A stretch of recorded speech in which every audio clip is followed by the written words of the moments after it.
Oke, halo semuanya. Shalom. Perkenalkan kami dari kelompok 9 mata kuliah Sejarah Gereja Indonesia. Nah, saat ini kami akan melakukan proyek akhir dengan metode podcast dan sebelum masuk pada podcastnya terlebih dahulu kami akan memperkenalkan diri. Saya Stephen Anugrah Baun dengan NIM 712205015. Saya Berikutnya. Wilhelmina Priyanamir dengan NIM 71 2025 033. Saya Triveno Megalilo dengan NIM 71 2025 032. Saya Olindra Selatolo dengan NIM 71 2025 040. Saya Gia Julana Neno dengan NIM 71 2025 112. Saya Dorce Romapuhun dengan NIM 71 2025 122. Oke, di sini kami akan membahas mengenai kekristenan di Pulau Dewata, Bali. Oleh sebab itu, selamat menyaksikan. Dadah. Ya, selamat datang kembali dalam podcast Gema Salib di Pulau Dewata. Nah, teman-teman, hari ini kita akan membahas dan mengulik bagaimana sejarah, dinamika, dan inkulturasi kekristenan di Pulau Bali. Nah, pada saat ini saya tidak sendiri tentunya, teman-teman.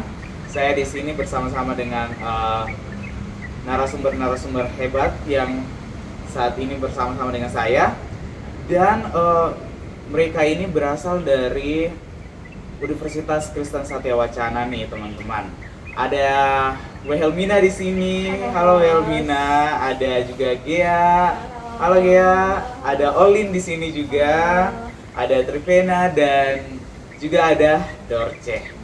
Nah, langsung saja nih teman-teman, kita masuk pada segmen yang pertama. Oke, kita langsung aja nih. Nah, aku penasaran nih.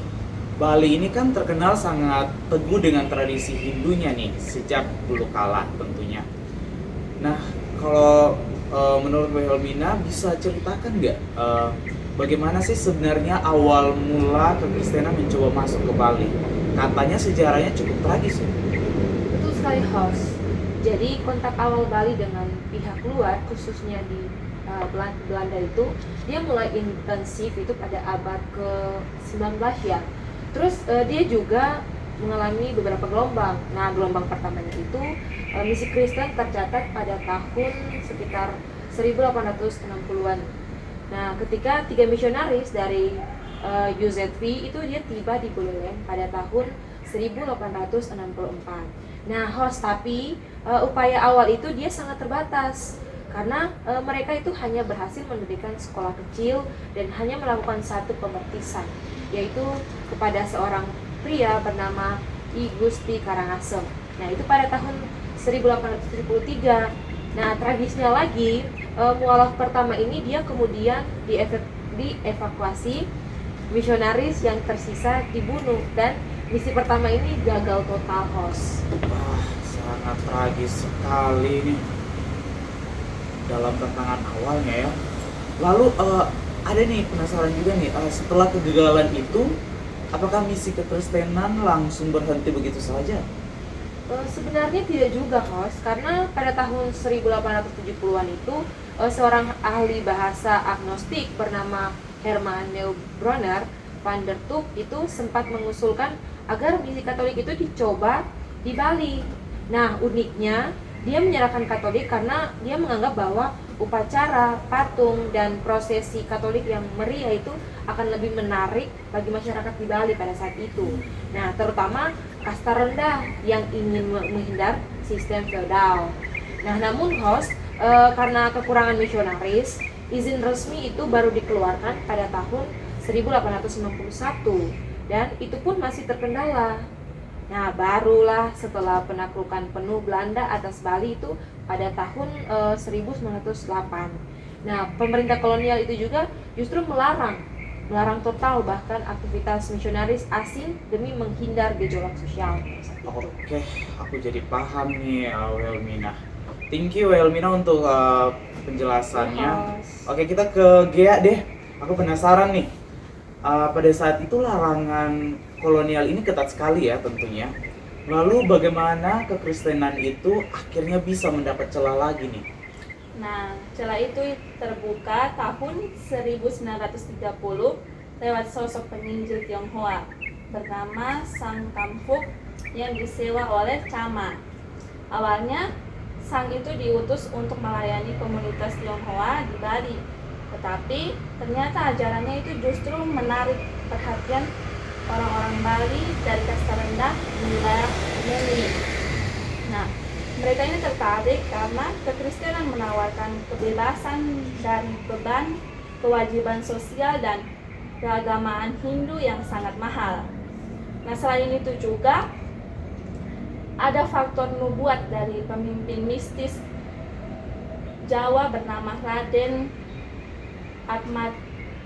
Atmajagoesoma tentang kedatangan tokoh religius berjubah putih yang oleh sebagian orang Bali itu diinterpretasikan sebagai sosok Sang. Nah, pada akhirnya itu pada Juni 1931 itu pendeta R. Jafrai ini membaptis 4 orang Bali pertama, yang kemudian diusul 113 membaptis massal pada November 1932. Aku penasaran nih, tadi kayak ada satu kata, satu sepenggal kalimat yang mengatakan bahwa pembaptisan massal. Nah, bagaimana reaksi masyarakat lokal saat itu?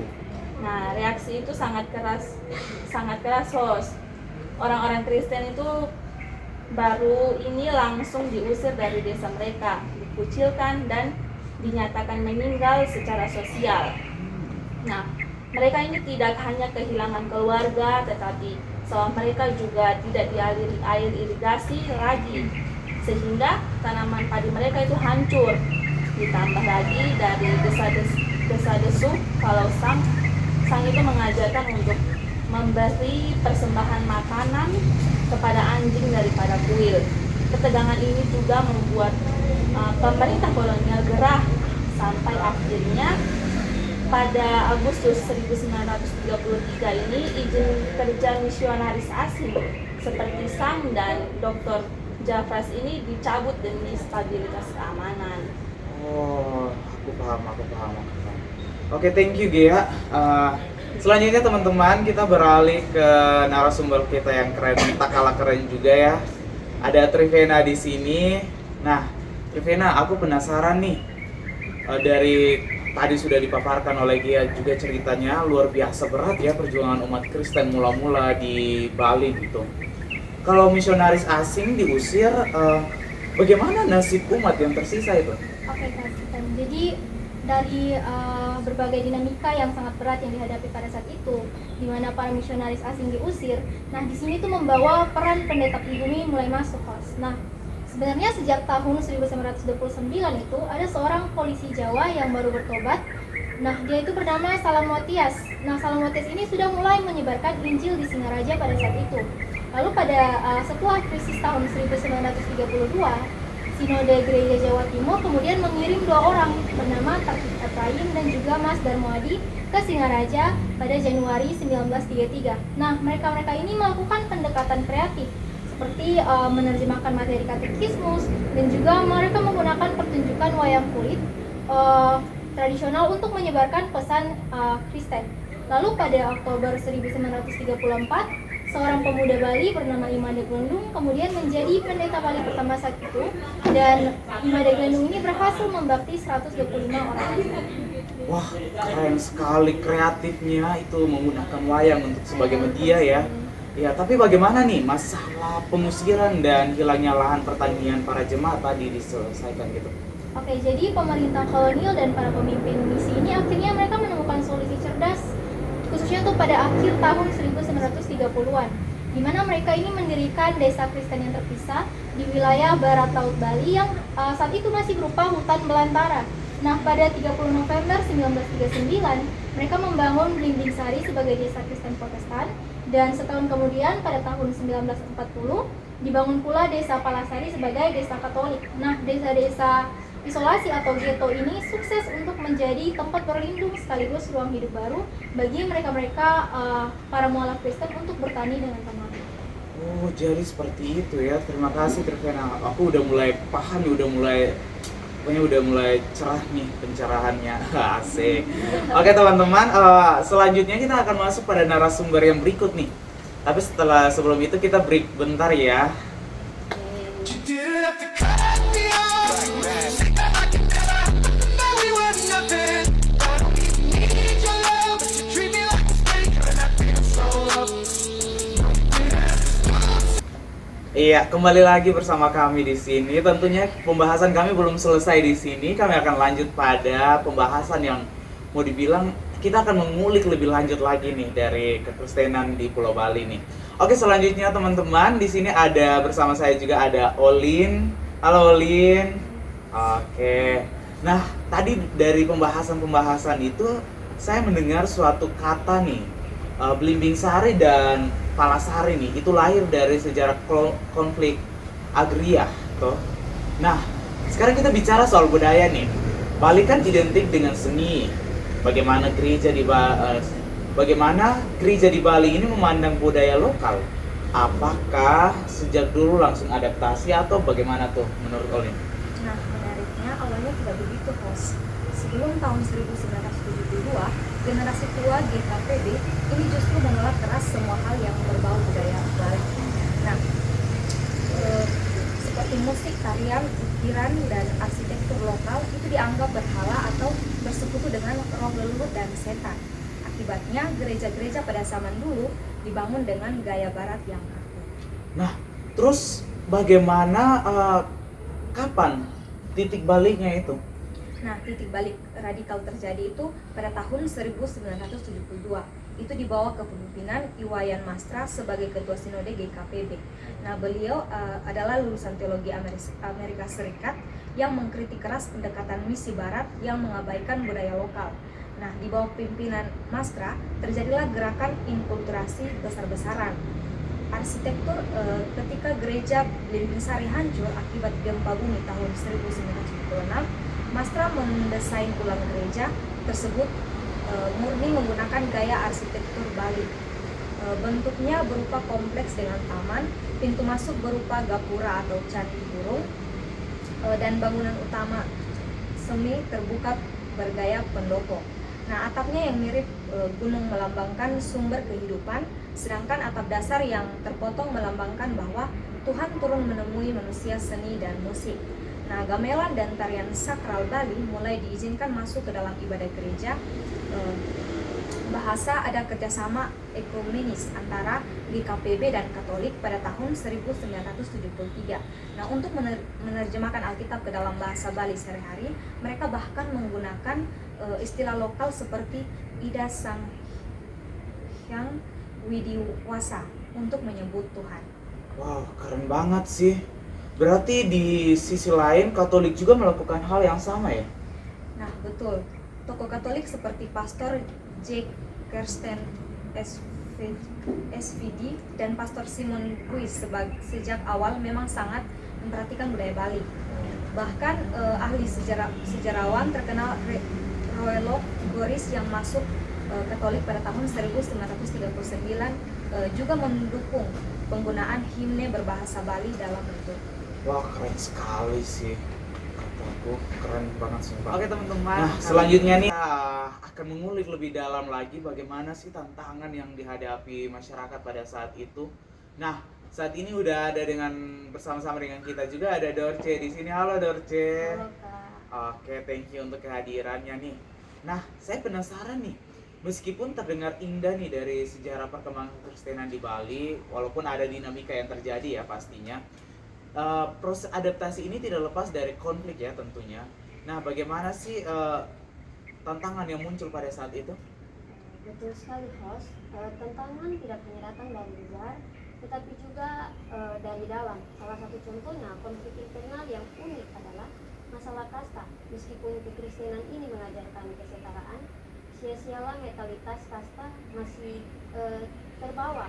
Contohnya pada perjamuan kudus pertama di Bubunan pada tahun 1938, umat Kristen dari kasta tinggi menolak minum dari cawan yang sama dengan jemaat kasta rendah. Mereka bahkan meminta cawan terpisah. Akhirnya solusinya adalah pengguna cawan individual kecil. Selain itu pengguna istilah Ida Sang Hyang Widiwasa oleh umat Kristen sempat memicu protes keras dari umat Hindu yang menganggap istilah tersebut ini adalah hak eksklusif mereka. Wah, keren sih. Lalu bagaimana dengan gereja modern dan kemandirian ekonominya, Dorce? Jadi gereja di Bali ini sadar bahwa mereka harus mandiri secara ekonomi agar mereka bisa menopang jemaatnya yang rata-rata masih di kalangan bawah. Mereka menegakkan bahwa salah satu proyek monumental yang digagas GKPB adalah mendirikan Dayapura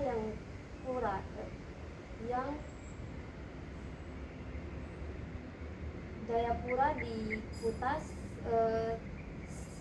sebuah pusat penelitian gereja yang harus berfungsi sebagai hotel wisata dengan arsitektur tradisional Bali. Meskipun di bawah sempat ada masalah manajemen, proyek ini sukses berkembang menjadi sekolah perhotelan dan pusat meditasi. Selain itu, ada juga Yayasan Maha Boga Marga yang didirikan di kapal pada tahun 1980 untuk membedakannya pada petani Kristen melalui petemakan dan perdagangan mikro. Oke, tentunya. Terima kasih ya Dorce. Teman-teman, di sini kita selesai pada pembahasan kita pada saat ini. Tentunya sangat-sangat menarik dan aku mendapatkan banyak sekali pencerahan bagaimana kekristenan masuk di Pulau Bali itu sendiri, bagaimana sejarahnya, dinamikanya, tantangan yang dihadapi masyarakat pada saat itu. Nah, terima kasih banyak untuk diskusi yang sangat mencerahkan hari ini ya kepada Wilmina, Gia, Olin, Trevena, dan juga Dorce. Semoga materi ini bermanfaat bagi para pendengar kita semua. Sampai jumpa di episode selanjutnya. Thank you.